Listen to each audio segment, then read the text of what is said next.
A young street woman saved a billionaire's son in the snow, and her life changed forever. Charlotte White had learned long ago that survival meant keeping your head down and your expectations lower. At 24, she'd already lived 3 lifetimes worth of disappointment, each one carving deeper lines into her heart than the premature creases forming at the corners of her eyes. The streets of Millbrook, Vermont, weren't kind in winter. The picturesque New England town that tourists photographed from their warm rental cabins looked vastly different when you were sleeping in a rusted Honda Civic with a broken heater.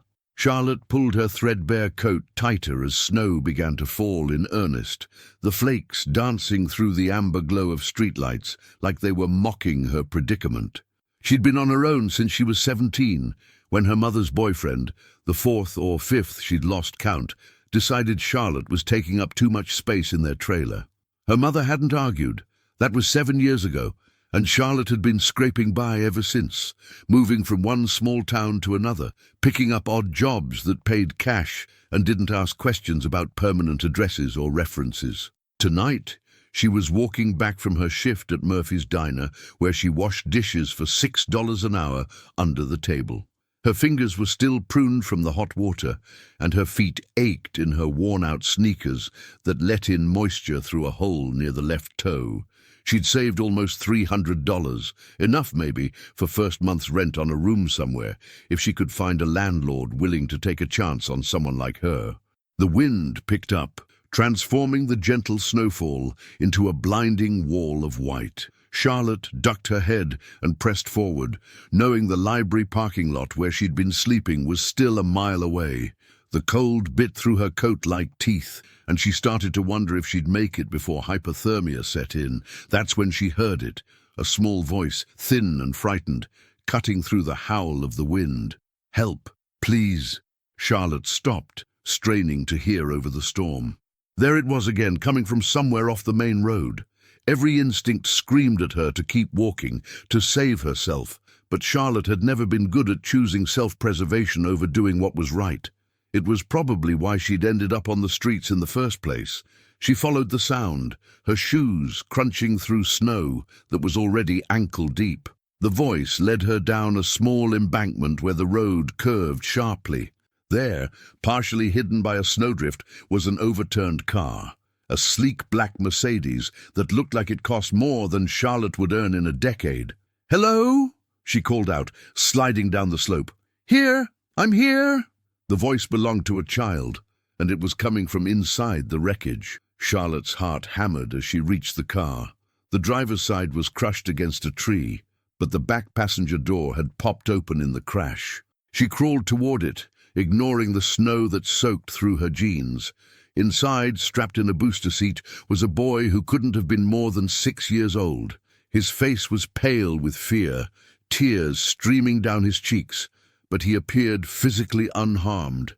In the front seat, a man, presumably the driver, was unconscious, blood trickling from a cut on his forehead. "It's okay, sweetheart," Charlotte said, forcing her voice to stay calm despite her own racing pulse. "I'm going to get you out of here. My dad," the boy sobbed. "Is my dad dead?" No, he's breathing, see?" Charlotte reached forward to check the man's pulse. It was steady, thank God. "What's your name?" "Oliver," the boy whimpered. "Oliver King."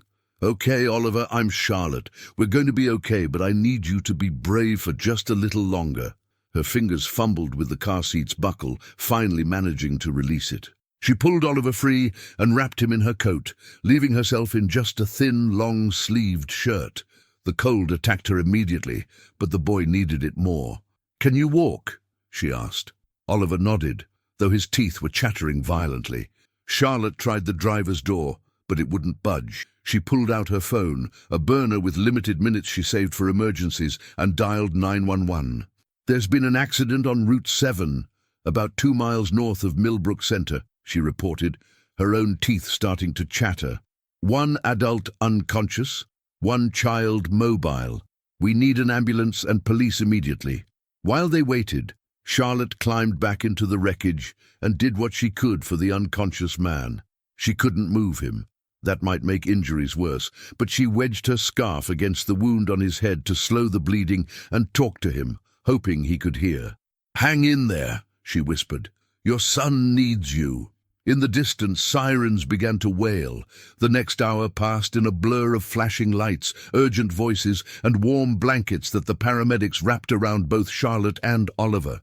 They extracted the driver carefully, loading him onto a stretcher with practiced efficiency. Charlotte watched as they worked, still holding Oliver's hand, because the boy refused to let go. "Is that your mother?" one of the EMTs asked Oliver, nodding toward Charlotte. "No," Oliver said quietly, "but she saved us. She saved my dad." A police officer approached Charlotte, notepad in hand. "Miss, we're going to need a statement." Charlotte's stomach clenched. Interaction with police usually meant questions she didn't want to answer, like where she lived and whether she had identification that wasn't expired. But before she could worry too much, a woman in an expensive wool coat rushed up to them, her perfectly styled hair coming loose in the wind. "Oliver!" The woman snatched the boy into her arms, then looked at Charlotte with an expression that was hard to read. "Who are you?" "She saved us, Aunt Victoria," Oliver said. "The car crashed, and she found us." The woman's expression shifted to something that might have been gratitude, though it sat uncomfortably on her sharp features. "I see. Well, thank you, miss." Charlotte White. "Victoria King, I'm Benjamin's sister. Benjamin is Oliver's father." She gestured toward the ambulance where they were loading the unconscious man. "I need to go to the hospital with them, but please, leave your contact information with the officer. My brother will want to thank you properly." Charlotte nodded, though she doubted she'd ever hear from these people again. Rich folks didn't usually follow up with the homeless women who happened to help them. As the ambulances pulled away, sirens fading into the snowy night, Charlotte gave the officer a fake address, a rooming house she'd stayed at months ago, and started the long walk back to her car. She was shaking so hard now that she could barely stand, her wet clothes freezing against her skin.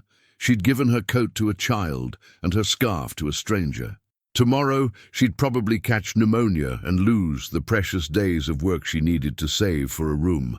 But tonight, as Charlotte crawled into the back seat of her frozen car and wrapped herself in the emergency blanket from her trunk, she felt something she hadn't felt in a long time. She felt like maybe, just maybe, she still mattered to someone in this world, even if it was just a scared little boy she'd never see again. 3 days later, Charlotte was fairly certain she was dying. The fever had started the morning after the accident, just as she'd predicted. She'd dragged herself to work anyway, needing every dollar, but by the second day she was so weak that even Murphy had noticed. He'd sent her home, or what he assumed was home, with a gruff warning not to come back until she was well. Now Charlotte lay in the back seat of her car, shivering despite the fever that made her skin burn. She'd parked behind the library again, though she knew the head librarian, Mrs. Chen, had started to notice her vehicle in the lot overnight. It was only a matter of time before someone called the authorities, and then she'd lose even this small refuge. Through the fog of illness, Charlotte heard a tapping on the window. Great. This was it, probably a cop telling her to move along. But when she managed to crack open her eyes, the face peering through the frost-covered glass wasn't a police officer. It was a man in his early 30s, with dark hair and striking blue eyes that held a mixture of concern and something else. Recognition, maybe. Charlotte tried to sit up and immediately regretted it as the world spun. "Charlotte White," the man called through the glass. She managed a weak nod. "My name is Benjamin King. May I speak with you?" Benjamin King, the unconscious driver from the accident. Charlotte's brain struggled to make sense of his presence here, at her car, looking for her. She reached for the door handle, then realized what he'd see when she opened it, her makeshift bed, her plastic bag of possessions, the undeniable evidence of her homelessness. But it was too late. Her fever-clumsy fingers had already triggered the lock. Benjamin pulled the door open, and Charlotte watched his expression shift as he took in the situation. To his credit, his face showed shock, but not disgust. He studied her with those intense blue eyes, taking in her flushed cheeks and the way she was shaking. "You're ill," he said. It wasn't a question. "I'm fine," Charlotte lied automatically, the words she'd been saying her whole life whenever anyone noticed she was struggling. "No, you're not." Benjamin's voice was firm, but not unkind. "When did you last eat?" Charlotte couldn't remember. "I don't need—" That wasn't an answer. He pulled out his phone, made a quick call. "Yes, I found her. Behind the Millbrook Library. No, she needs medical attention immediately. Have Dr. Morrison meet us at the house." "Wait," Charlotte protested, but her voice came out as barely a whisper. "I can't. I don't have insurance. I can't pay for—" "You saved my son's life," Benjamin interrupted, his tone brooking no argument. "You saved my life. You gave Oliver your coat when you were already freezing. Do you really think I'm going to let you die in the back of a car in a library parking lot?" When Charlotte tried to argue further, he simply scooped her up, coat, plastic bag of possessions, and all, and carried her to a waiting town car. She was too weak to fight, and honestly, the warmth of his arms felt too good after 3 days of shivering. "My car," she managed to say. "I'll have someone take care of it," Benjamin assured her, settling her into the back seat and wrapping her in what felt like the softest blanket she'd ever touched. "Right now, we're getting you well." The drive passed in a haze. Charlotte drifted in and out of consciousness, vaguely aware of the car's smooth movement and the occasional sound of Benjamin speaking quietly on the phone. When they finally stopped, she expected to find herself at a hospital.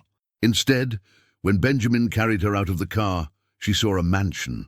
There was no other word for it. The stone and timber structure spread across perfectly manicured grounds, with tall windows that glowed warmly in the late afternoon light. Even in her fevered state, Charlotte could tell this place cost more than she could comprehend. "Welcome to King Manor," Benjamin said, noticing her wide-eyed stare. "It's been in my family for 4 generations. Currently, it's home to myself, Oliver, and too many empty rooms."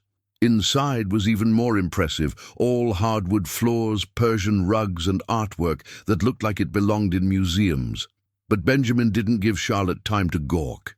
He carried her up a grand staircase and into a bedroom that was larger than some apartments she'd stayed in. "Charlotte!" Oliver's voice rang out as Benjamin set her down on the bed. The boy rushed over, his face lighting up with genuine joy. "You came back." "I brought her back," Benjamin corrected gently, ruffling his son's hair. "She's sick, Oliver. She needs rest."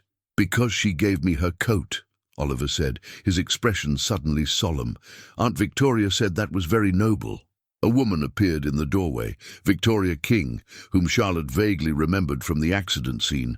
Today she looked less frazzled, dressed in crisp slacks and a cashmere sweater that probably cost more than Charlotte's car. "Dr. Morrison is here," Victoria announced. Then her eyes fell on Charlotte with an unreadable expression. "She's staying, then?" "Until she's well," Benjamin said firmly, "and we've found her proper accommodation." "I don't need charity," Charlotte tried to say, but it came out as a weak mumble. Benjamin sat on the edge of the bed, his blue eyes meeting hers with unexpected intensity. "This isn't charity, Charlotte. This is gratitude. You risked your life in a blizzard to save my son. The very least I can do is make sure you're taken care of." Dr. Morrison, a kind-faced woman in her 50s, shooed everyone out and examined Charlotte thoroughly. Pneumonia, as Charlotte had suspected. The doctor set up an IV, prescribed antibiotics, and gave strict orders for bed rest. "That young woman has been running on empty for a long time," Charlotte heard Dr. Morrison tell Benjamin in the hallway. "Her body is exhausted beyond just this illness. She needs care, proper nutrition and rest, real rest, not sleeping in a car." "She'll have it," Benjamin replied, his tone carrying a note of steel that suggested he wasn't a man accustomed to being argued with. Over the next week, Charlotte drifted in and out of sleep in the most comfortable bed she'd ever known. When she was awake, there was always someone nearby, sometimes Victoria, reading a book in the corner chair, sometimes Oliver, quietly doing homework at the desk, and most often Benjamin, working on his laptop but always ready with water, medicine, or a cool cloth for her forehead. "Why are you doing this?" Charlotte asked him one evening when she was finally feeling more human. Benjamin looked up from his computer, considering the question. You mean beyond the obvious debt of gratitude? Yes. He was quiet for a long moment, and Charlotte saw something vulnerable flash across his features. Oliver's mother died 2 years ago. Cancer. I was not present even before she got sick. Too focused on building my business, making more money than my father, proving I was worth something beyond my last name. He paused, his jaw tightening. I've given Oliver everything money can buy, but I haven't given him what he really needs. I haven't shown him what it means to be good, to sacrifice for others without expecting anything in return. And I'm supposed to be some kind of object lesson? Charlotte asked, trying to keep the bitterness from her voice. No, Benjamin said quickly. You're supposed to be someone who finally accepts help after spending what I'm guessing has been years refusing it. You're supposed to be someone who realizes that accepting kindness doesn't make you weak. Charlotte turned away, tears pricking her eyes. You don't know anything about me. Then tell me. And somehow, in that quiet room with the snow falling softly outside the window, Charlotte found herself talking. She told him about her mother, about the string of terrible men, about being kicked out at 17. She told him about the jobs that never quite paid enough, the apartments she could never quite afford, the way she'd learned to make herself small and invisible because it was safer that way. Benjamin listened without interruption, his expression growing more pained with each revelation. When she finally fell silent, exhausted from both the talking and the memories, he reached over and gently took her hand. You're not invisible anymore, Charlotte, he said softly. Not here, not to us. And for the first time since she was a child, Charlotte let herself believe that might be true. Charlotte spent 2 weeks at King Manor before she was well enough to leave the bedroom. 2 weeks of proper meals, warm baths, and the kind of rest she hadn't experienced since she was a child. Dr. Morrison visited regularly, monitoring her recovery and looking increasingly pleased with each visit, but it was more than just physical healing happening within those walls. Oliver had taken to visiting her every day after school, bringing his homework and chattering about his day while Charlotte listened from the bed. The boy had a sweet nature, curious and kind in ways that reminded Charlotte of who she might have been if life had dealt her different cards. Miss Charlotte, he said one afternoon, looking up from his math worksheet with those earnest blue eyes that mirrored his father's. Dad says you don't have a house right now. Charlotte felt her cheeks flush. That's right. Why not? The question was innocent, without judgment, but it still stung. Sometimes grown-ups have a hard time affording things, she said carefully. Houses cost a lot of money. Oliver considered this seriously. We have lots of rooms here. You could stay in one. Then you'd have a house. It's not that simple, sweetie. Why not? Before Charlotte could answer, Benjamin appeared in the doorway, having apparently overheard the conversation.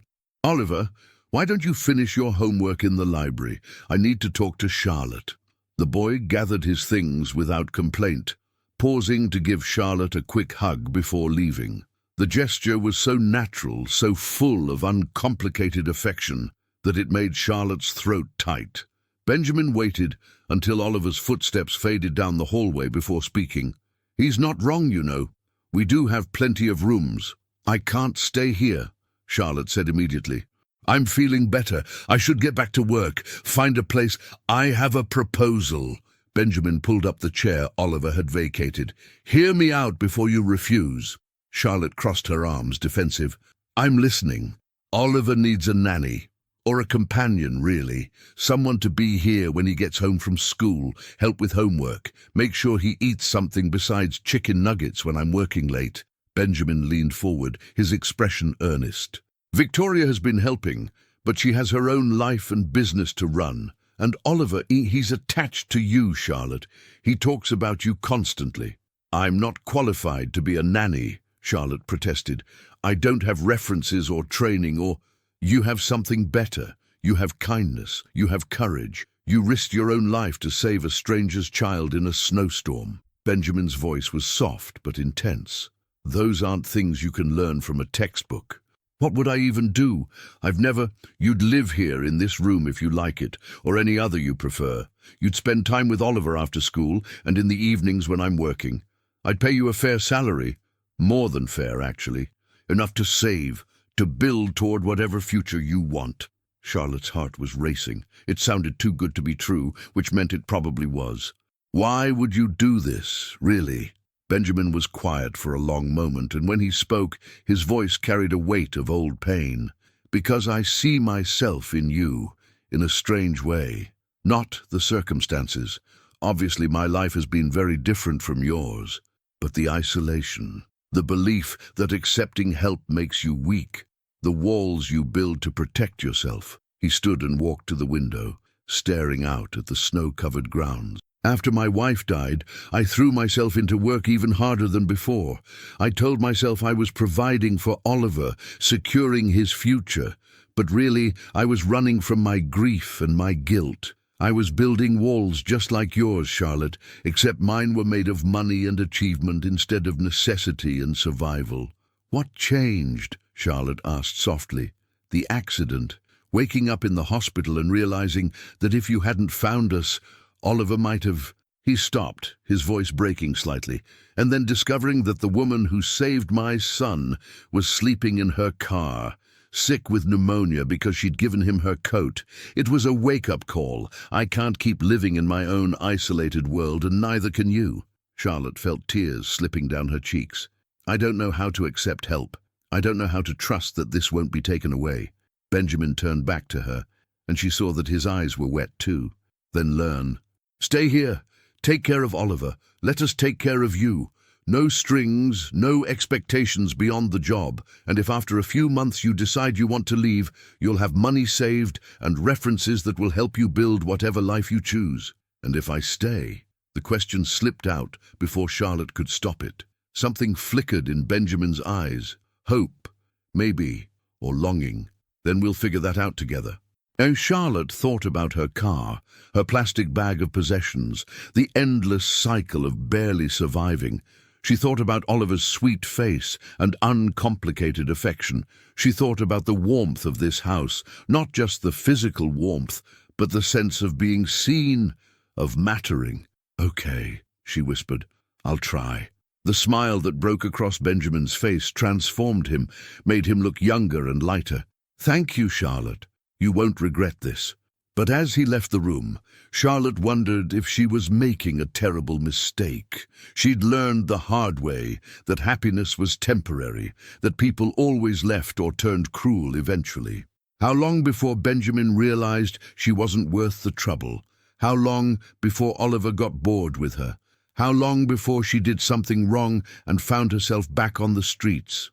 Still, when Oliver burst into her room that evening, having heard the news from his father, and threw his arms around her with pure joy, Charlotte couldn't help but smile. Maybe, just maybe, this time would be different. The next few weeks established a new routine. Charlotte would wake in her beautiful room. She'd chosen the one she was already in, with its view of the snow-covered gardens, and have breakfast with Oliver before he went to school. During the day, she'd help Victoria with light household tasks, refusing to sit idle, even though Victoria insisted she was still recovering. You don't have to earn your keep every minute, Victoria said one morning, finding Charlotte organizing the library. I know. I need to be useful. Charlotte couldn't quite meet the older woman's eyes. Victoria was quiet for a moment, then said something unexpected. You remind me of Benjamin, you know. After Sarah died, he couldn't sit still, couldn't accept comfort, had to be doing something, building something, achieving something every moment. Charlotte looked up, surprised. Really?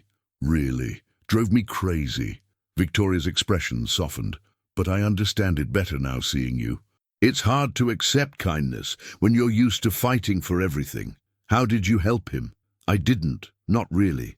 I just stayed, kept showing up, kept offering, kept loving him even when he pushed me away. Victoria touched Charlotte's shoulder gently. That's what family does. The word family made Charlotte's chest ache with longing and fear in equal measure. When Oliver came home from school, Charlotte would help him with homework, make him a snack, and listen to his endless stories about his day. The boy had a vivid imagination and a tender heart, and Charlotte found herself genuinely enjoying their time together. But it was the evenings that both thrilled and terrified her. Benjamin would come home from his office in town, he ran a technology company that Charlotte didn't entirely understand, and join them for dinner. At first, these meals were awkward, with Charlotte hyper-aware of her table manners and background, but gradually she relaxed. Benjamin was different than she'd expected. Despite his wealth and success, he was remarkably down-to-earth. He asked her opinion on things, listened when she talked, and never made her feel less than because of her circumstances. And when Oliver would say something funny, the way Benjamin's whole face would light up with love for his son made Charlotte's heart do strange things. "Charlotte," Benjamin said one evening after Oliver had gone to bed, "I've been thinking. You never finished high school, correct?" Charlotte stiffened, immediately defensive. "I had to work, and I'm not stupid, even if I know you're not stupid. That's my point." Benjamin held up a hand. "You're incredibly bright, Charlotte. The way you explain things to Oliver, the books I see you reading. I think you should get your GED, maybe even consider college eventually, if that's something you'd want." "I can't afford. I'll pay for the prep courses and the test. Consider it part of your employment package. A good nanny should be well educated after all." His smile was gentle, inviting her to see the gift for what it was. Not charity, but investment in her future. Charlotte felt something crack open in her chest, some long frozen part of herself beginning to thaw. "Why are you being so kind to me?" Benjamin's expression grew serious. "Because kindness was shown to you too rarely in your life, and because—" He paused, seeming to weigh his words carefully. "Because I care what happens to you, Charlotte. You're not just Oliver's nanny. You're someone who matters." That night, alone in her room, Charlotte cried. But for once, they weren't tears of despair. They were tears of something that felt dangerously like hope. Spring came to Vermont like a shy guest, tentatively pushing back the snow to reveal the first green shoots beneath. Charlotte had been at King Manor for 3 months, and the transformation was remarkable. Not just in the season, but in her. She'd gained weight, filling out the hollow places that poverty and hunger had carved into her frame. Her skin glowed with health, and there was a brightness in her eyes that had been absent before. She was studying for her GED, spending her free hours with textbooks that Benjamin had bought her, discovering a love of learning she'd never had the chance to explore. But the biggest change was internal. Charlotte was learning to trust. It started small, accepting a gift without immediately calculating what she'd owe in return, asking for help when she needed it. Believing that when Benjamin or Victoria said they'd do something, they actually would. Oliver had become her shadow, and Charlotte found she didn't mind. The boy's affection was genuine and uncomplicated, a balm to wounds she'd carried for years. They had their routines now, homework at the kitchen table, walks in the garden, bedtime stories that Charlotte often made up on the spot, delighting in Oliver's laughter. "Tell me the one about the dragon who was afraid of heights again," Oliver would beg, and Charlotte would spin the tale, adding new details each time, while the boy listened with rapt attention. But it was her growing feelings for Benjamin that scared her most. He was nothing like the men her mother had brought home, those angry, small men who led with their fists and their demands. Benjamin was gentle, thoughtful, and genuinely interested in what Charlotte thought and felt. He asked about her day, her studies, her dreams. He treated her like an equal despite the vast gulf in their circumstances, and he was lonely. Charlotte could see it in the way his smile didn't quite reach his eyes sometimes, in the hours he spent working late to avoid an empty evening, in the way he looked at Oliver with a mixture of love and guilt. "I wasn't there for Sarah at the end," he confessed to Charlotte one evening in late April. They were sitting in the library after Oliver had gone to bed, rain pattering against the windows. "I was at a conference in Tokyo when she had her final crisis. I got home too late." "You couldn't have known," Charlotte said softly. But I could have been more present before. I could have prioritized my family over my business. I could have—" He stopped, his voice breaking. "I could have told her I loved her more often. Now I tell Oliver every day, multiple times, because I know how quickly someone can be taken away." Charlotte wanted to reach out, to comfort him, but she held back. She was the nanny, the employee, the woman from the streets who'd gotten lucky. She had no right to the feelings growing in her heart. "You're a good father," she said instead. "Oliver knows he's loved." Benjamin looked at her then, really looked at her, and Charlotte saw something in his eyes that made her breath catch. "Charlotte, But whatever he'd been about to say was interrupted by Victoria bursting into the room, her face pale and worried. "Benjamin, we need to talk. Privately." She glanced at Charlotte. "I'm sorry, dear, but this is family business." Charlotte stood immediately, ignoring the sting of being reminded she wasn't really part of this family. "Of course, I'll just—" "Stay," Benjamin said firmly, then looked at his sister. "Charlotte is part of this household, Victoria. Whatever you need to say can be said in front of her." Victoria's mouth tightened, but she nodded. "Very well. I've been looking into Charlotte's background, as you asked, making sure there was nothing that might pose a risk to Oliver." Charlotte felt her blood turn to ice. Of course, someone like Benjamin would have her investigated. How could she have been so foolish as to think this was real? "And?" Benjamin's voice was calm, but Charlotte could hear the steel beneath. "She's exactly who she said she was. No criminal record, no red flags. Just a young woman who's had an impossibly hard life through no fault of her own." Victoria's expression softened as she looked at Charlotte. "I'm sorry for invading your privacy, my dear, but I had to be sure for Oliver's sake." "I understand," Charlotte managed to say, though her voice shook. She understood all too well. She was being tolerated, accepted conditionally, allowed to stay as long as she proved herself worthy. "Charlotte," Benjamin started, but she was already moving toward the door. "I should check on Oliver," she said, the old defenses slamming back into place. "Make sure he's still asleep." She fled before either of them could stop her, her heart pounding.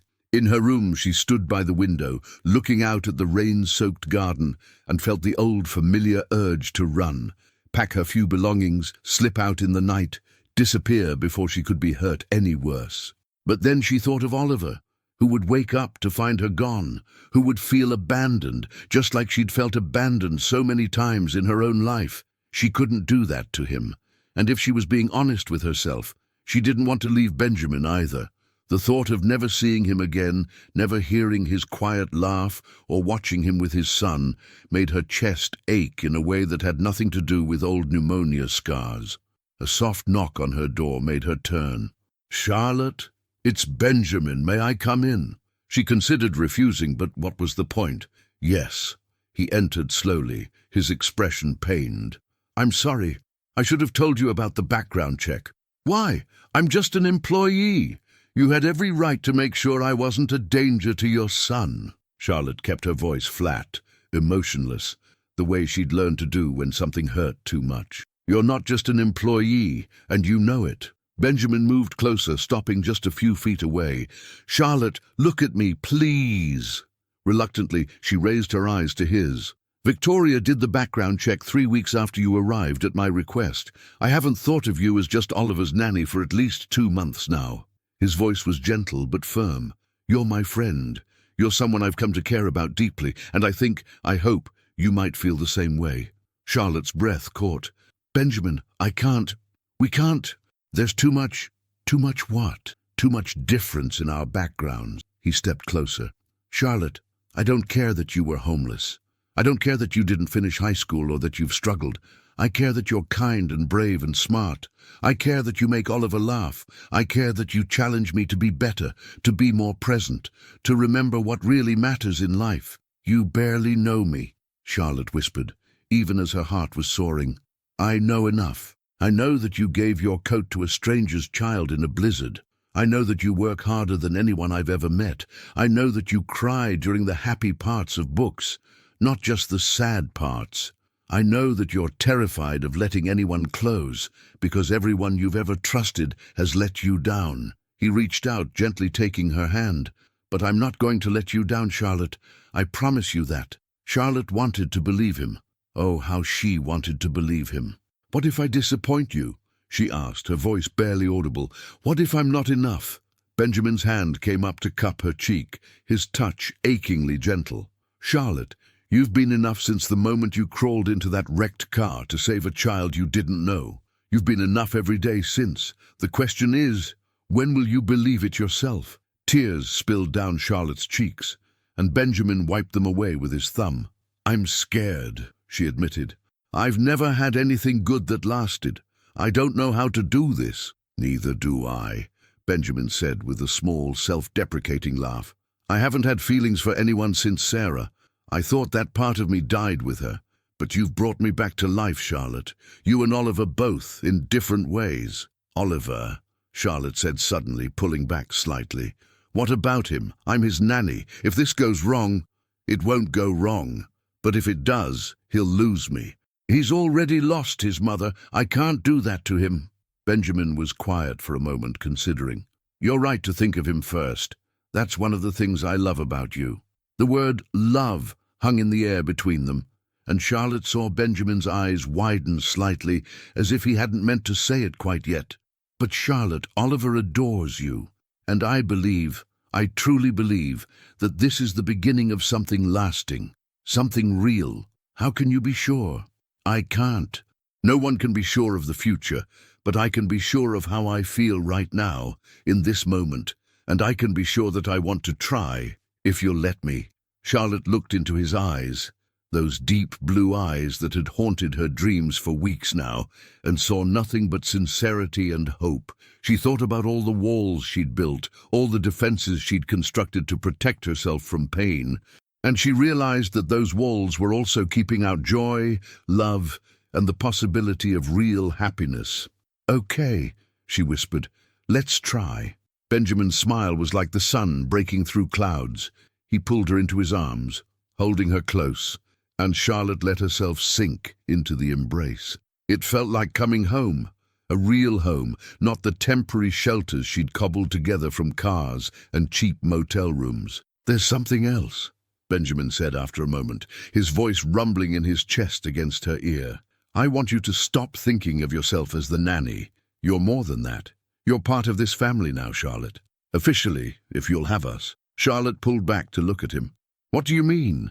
I want you to stay, not as an employee, but as someone who belongs here, with us, with me." He paused, seeming to gather his courage. "I know it's soon, and we can take this as slowly as you need, but I want you to know my intentions are serious. I'm not playing games with your heart, Charlotte." "I believe you," Charlotte said, and realized with wonder that she actually did. They stood there in the rain-washed quiet of her room, holding each other, while outside the storm began to clear and stars emerged in the night sky. Charlotte felt something she'd never experienced before, a sense of peace, of rightness, of being exactly where she was meant to be. A small sound from the doorway made them both turn. Oliver stood there in his pajamas, rubbing his eyes sleepily. "Miss Charlotte, I had a bad dream." Then he saw his father and brightened. "Daddy, are you making Miss Charlotte feel better? She looked sad when she ran away earlier." Benjamin and Charlotte exchanged a glance, and Charlotte saw her own emotions reflected in his eyes, love, hope, and a shared commitment to this child who'd brought them together. "Yes, buddy," Benjamin said, reaching out to include Oliver in their embrace. "I'm making her feel much better. Come here." Oliver rushed over, and suddenly Charlotte found herself wrapped in the arms of both kings, father and son. The boy's small arms around her waist, Benjamin's protective embrace encircling them both. It was overwhelming in the best possible way. "Are you going to stay forever, Miss Charlotte?" Oliver asked, his voice muffled against her side. "Not leave like Mommy did?" Charlotte's heart clenched at the vulnerability in his voice. She knelt down to Oliver's level, looking into his eyes. "Oliver, sweetheart, I can't promise that nothing bad will ever happen. Life doesn't work that way. But I can promise that I will never, ever choose to leave you. You're stuck with me, kiddo. Like family? Oliver asked hopefully.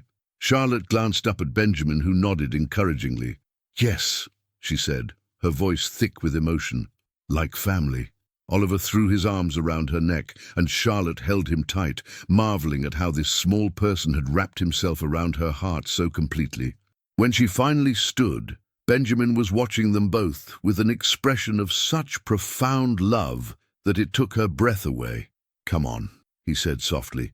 Let's get this little man back to bed. Together they walked Oliver back to his room.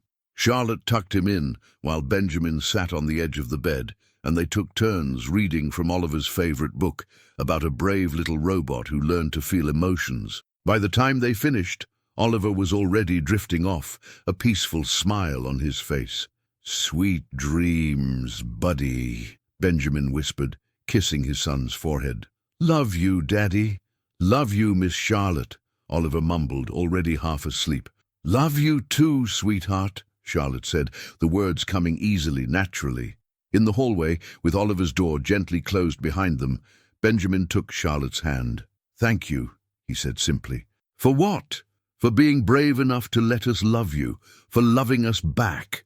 He brought her hand to his lips, pressing a gentle kiss to her knuckles. For showing me that it's possible to heal, to find joy again after loss. You've done the same for me, Charlotte said. You've shown me that I deserve kindness, that I'm worthy of love. That's a gift I never thought I'd receive. They stood there in the dim hallway, and Charlotte realized that this was what happiness felt like. Not the absence of fear or pain, but the presence of love, strong enough to face those things together. I should let you get some rest, Benjamin said reluctantly. But Charlotte, tomorrow I'd like to take you and Oliver out. Maybe to that new Italian place in town. As a family. Charlotte's heart swelled. I'd like that. Good. He leaned in, hesitating just inches from her lips, giving her every chance to pull away. When she didn't, when she actually leaned closer, he closed the distance in a kiss that was gentle and sweet and full of promise. When they finally parted, both slightly breathless, Benjamin rested his forehead against hers. Good night, Charlotte.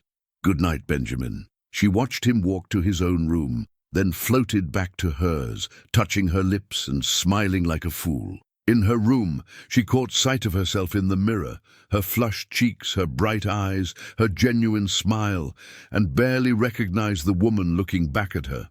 This was who she was becoming. Someone who believed in happy endings, someone who trusted in love, someone who finally believed she deserved good things. As she climbed into bed, Charlotte sent up a silent thank you to whatever force had led her to that wrecked car in the snowstorm 3 months ago. She'd gone out that night expecting to save a life, never dreaming that in the process she'd end up saving her own. 6 months later, Charlotte stood in front of the bathroom mirror at King Manor, staring at the small white stick in her trembling hands. 2 pink lines. Positive. She was pregnant. A knock on the door made her jump. Charlotte, are you okay in there? Victoria's voice carried concern. Fine, Charlotte called back, her voice higher than normal. I'll be right out. She shoved the test into her pocket and splashed cold water on her face, trying to calm the riot of emotions surging through her. Fear, joy, terror, excitement. They all tangled together until she couldn't separate one from the other. She and Benjamin had been officially together for 6 months, though it felt both longer and shorter. They'd taken things slowly at first, careful of Oliver's feelings. But the boy had been delighted when they'd told him they were dating, as he called it. He'd promptly announced to his entire first-grade class that his dad had a girlfriend, and she was the nicest person in the whole world. 2 months ago, Benjamin had asked Charlotte to marry him. Not with a grand gesture or an elaborate proposal, but quietly, in the garden where Oliver was playing, with a ring that had belonged to his grandmother. Charlotte had said yes through happy tears, and Oliver had cheered, already calling her Mom, even though they'd agreed to take that transition slowly. But a baby? That was different.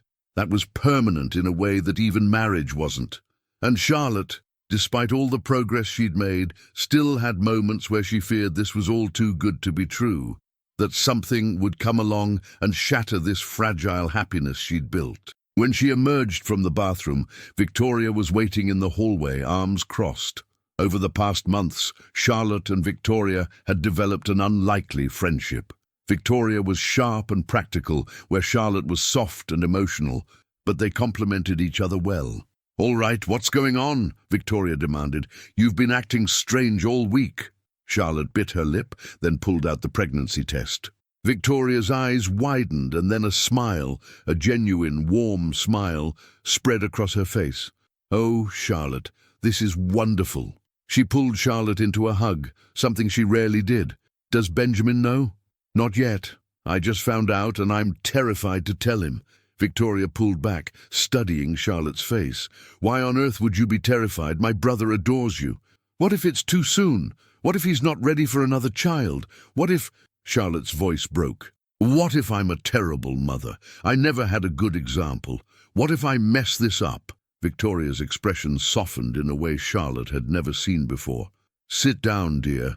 There's something I need to tell you." They settled on the bench in the hallway, and Victoria took Charlotte's hands. "When Sarah was pregnant with Oliver, I had the same fears.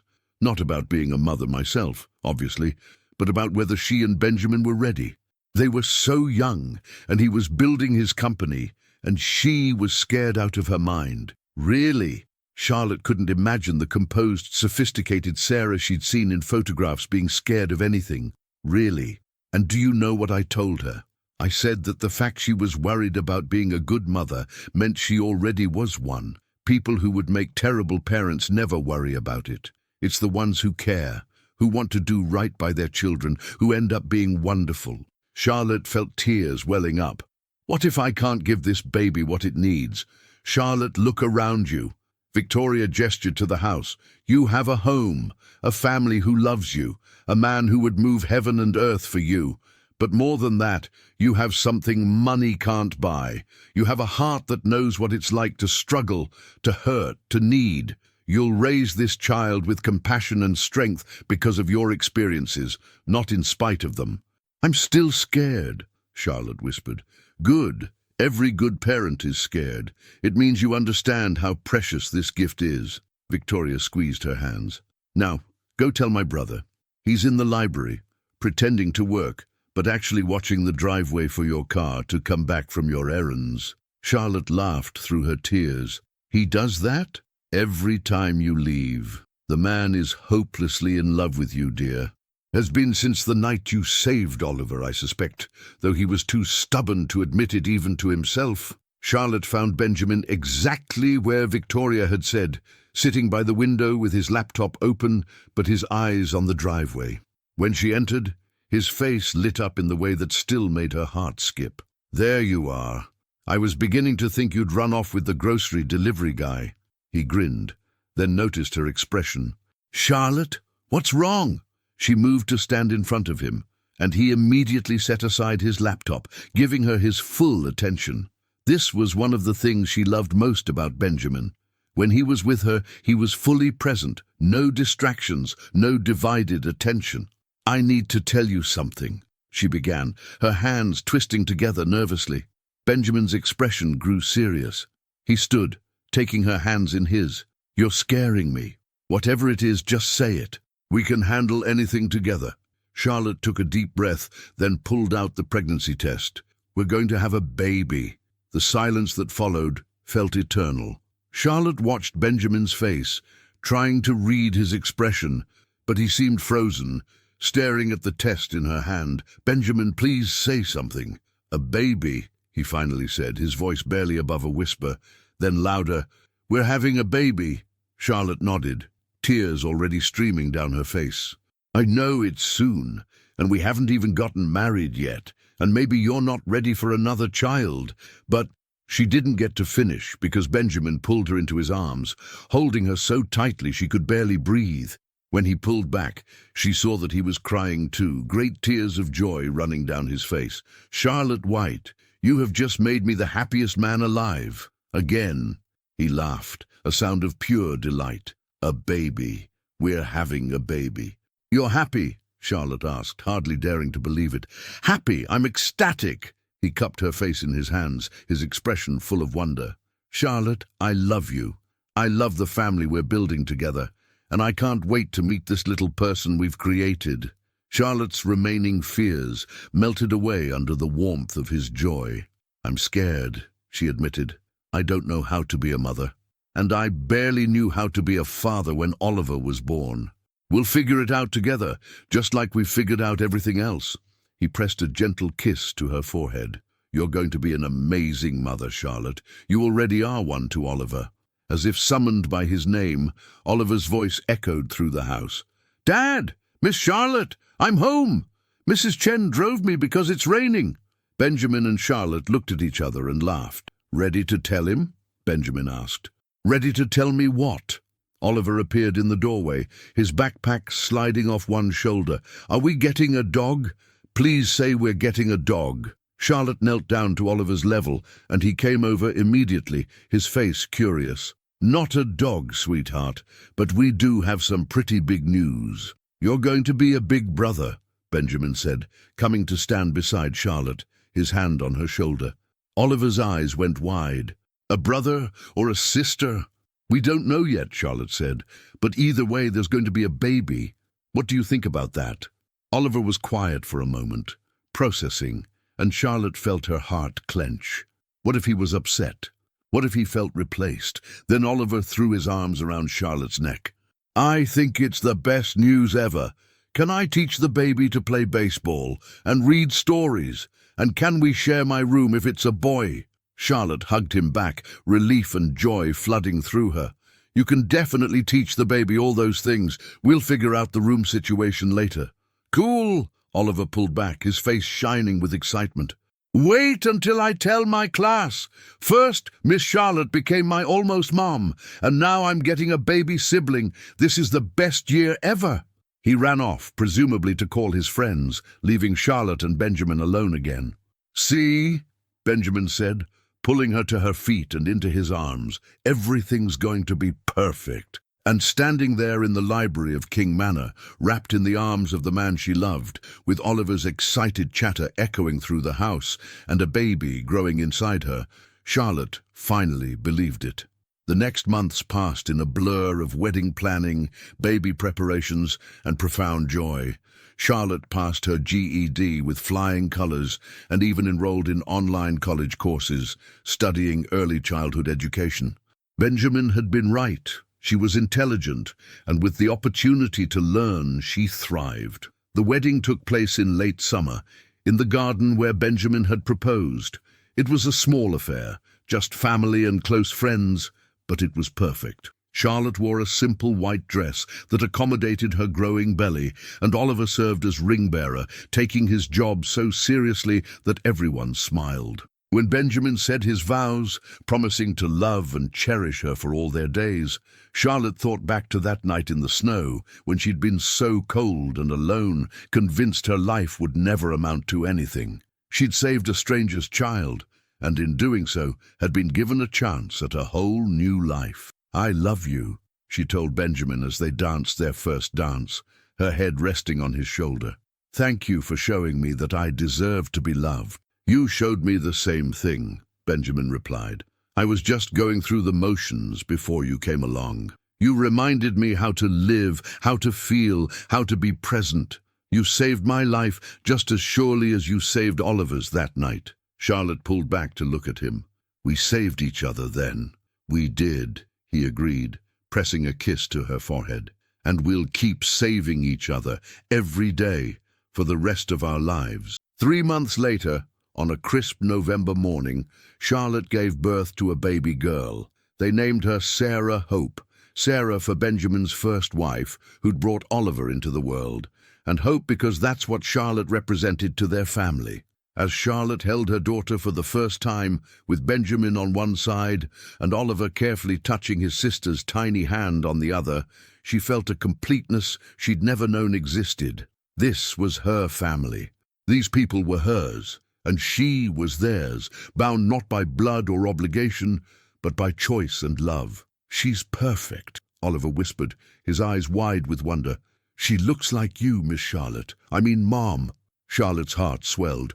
Oliver had started calling her Mom a few months ago, tentatively at first, then with growing confidence. Each time he said it, Charlotte felt a rush of gratitude and love. "She's perfect because she's part of our family," Charlotte said. "Just like you're perfect, Oliver." "And just like you're perfect," Benjamin added, kissing Charlotte's temple.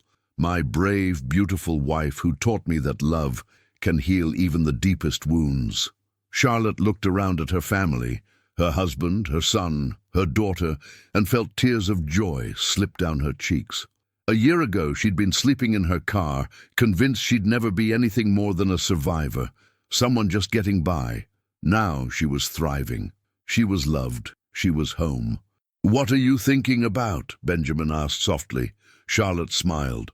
"I'm thinking about how one night in a snowstorm changed everything, how saving your life gave me mine back." "We gave each other life," Benjamin corrected gently.